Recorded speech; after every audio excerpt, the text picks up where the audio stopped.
Hi, soulful beings. Welcome to Sitting with Ourselves. This podcast space is for the deep discussions and reflections on many different aspects and areas about life and ourselves.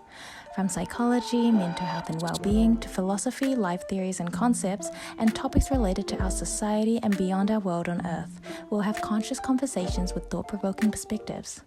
This is our place of being, healing, and staying grounded with our souls. I read a post online and it had two short statements about how loving someone is bound to rewire your brain and literally change your brain chemistry in some way. And for sure it does. But that was so interesting to actually realize that my brain just lit up. Had my whoa, wait moment and instantly had to go search it up, do some research on this topic, and now it's time for us to sit together again and have a small conversation on this. Love on the brain and the brain in love. Hey soulful beings, welcome to another episode of Sitting with Ourselves. Let's delve right in. Love and loving someone doesn't only change how you feel, but can literally change how you are. It rewires the brain, and from a brain perspective, love is a full body and full system happening. It's often that we talk about love as just a feeling or something abstract, emotional, and spiritual. However, when we love someone, our brains release chemicals that reshape it, and this is where the neurobiology of science comes into the discussion.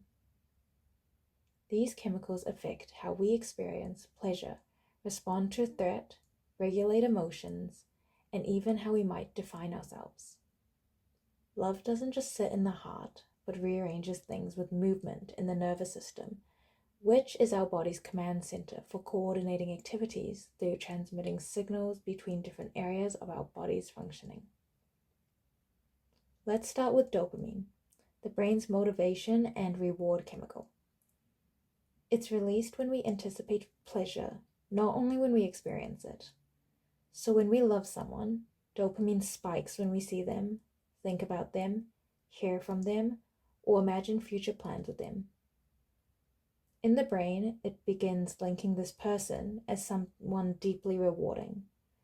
The neural pathways in our brain strengthen the more love we have for someone and the more we engage with them, whether through actual interpersonal connection or thinking about them. The strengthening neural pathways say, pay attention here, this matters, go towards this, and ultimately, our actions strengthen those neuron connections even more. This is one way love begins to rewire the brain, by teaching it what to prioritize. In this context, the person we love. A 2005 study analyzed 2,500 brain scans of college students who viewed pictures of someone special to them in comparison to photos of acquaintances. The photos of someone special activated regions in the participants' brains that were rich with dopamine.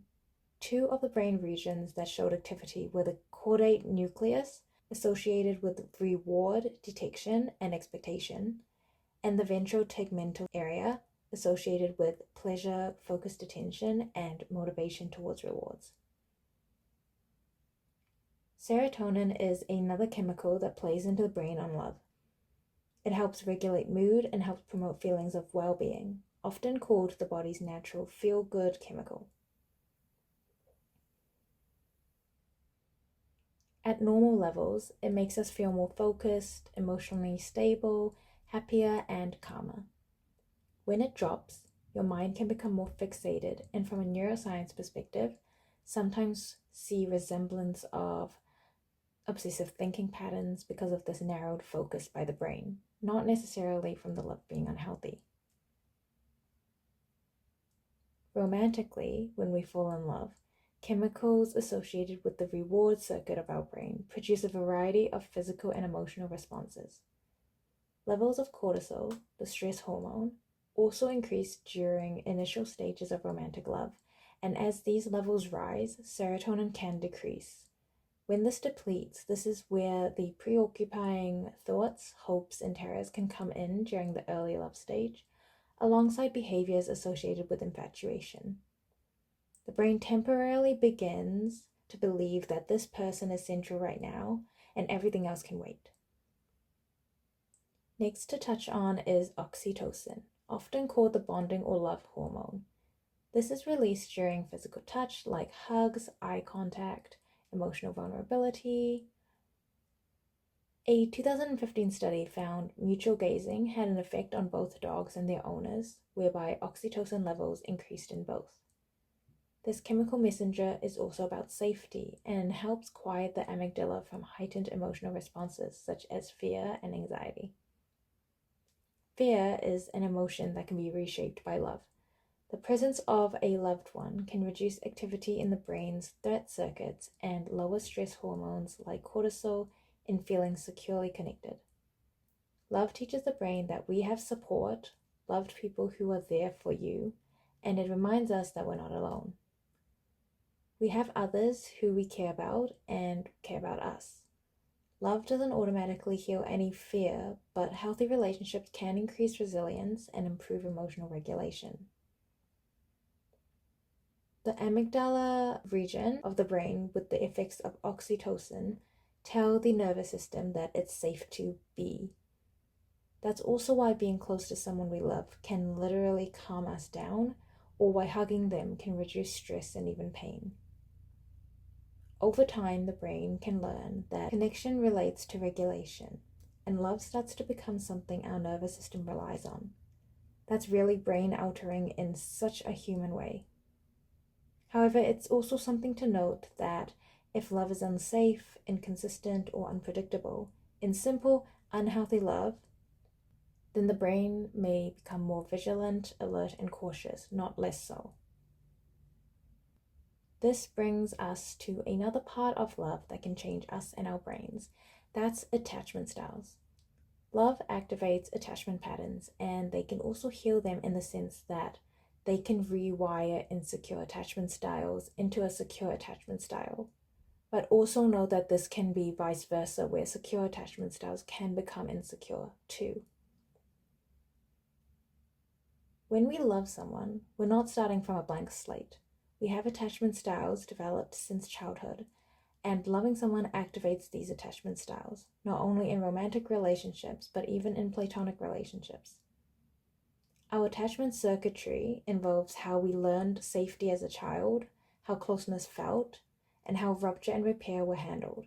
Secure love can rewire this, not through chemistry alone, but through many aspects, including consistency, emotional responsiveness, repair after conflict, and repeated experiences of being met.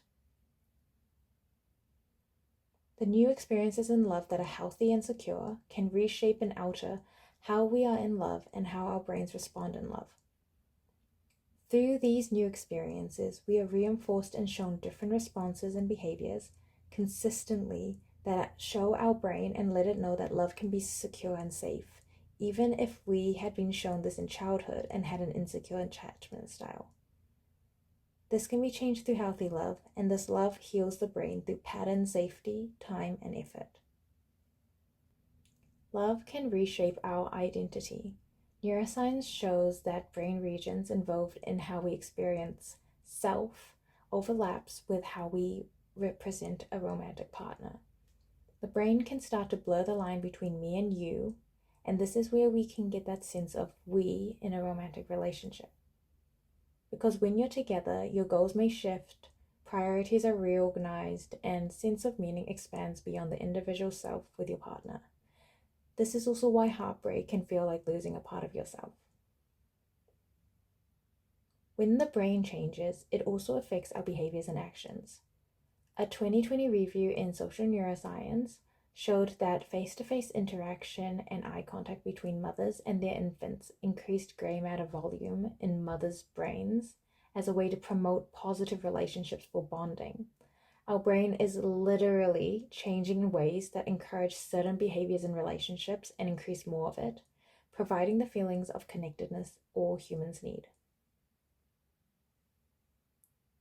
Overall, we know from science that the brain is plastic and it changes with experience. This is known as brain plasticity or neuroplasticity, which you may or may not have heard of. It's the brain's ability to adapt its structure and function in response to learning, experience, injury, and memory formation. Essentially, the nervous system can rearrange itself to adapt to situations and form neuron pathways that create new connections. Over time, loving relationships strengthen neural pathways for areas like empathy, emotional attunement, co regulation, trust, vulnerability, and so on. It shifts to nervous system stability in love. When they say love changes us, that's not just metaphorical, but love literally alters our brain chemistry, reshapes neural pathways, and teaches the nervous system new ways to exist in the world. Love can be healing, but also scary, because it's like allowing someone to step into the architecture of our brains. Loving someone and having someone love you will change us and literally alter our brain chemistry and rewire our brains. Now, that was so fun to research about and dive into this topic with you today. It's always so interesting to explore the science and understanding behind something so deeply human. I hope you enjoyed tuning into the session.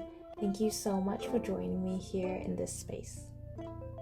Very short episode this time. Usually I end up going longer, but this was a shorter topic. Until next time, soulful humans, take care always.